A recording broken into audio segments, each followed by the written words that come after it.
Hey guys, normally I'm a wine guy, but now's the time to get creative at home. Here's some simple cocktails that you can make too. All right, let's talk about everybody's favorite cocktail right now, which is the Negroni.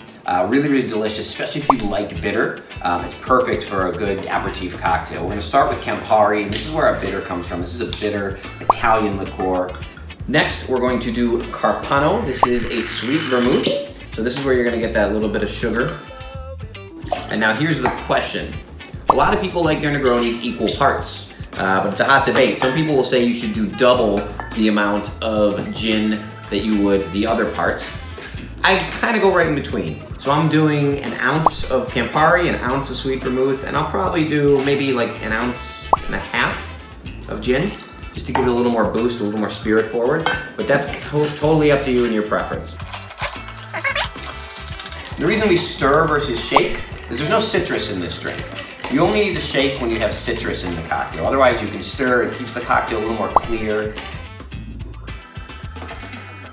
Perfect. Now try it out.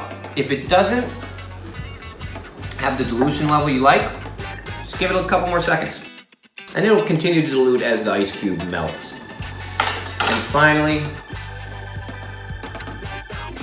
and there it is. Everybody's favorite cocktail. Cheers. I do love Negronis.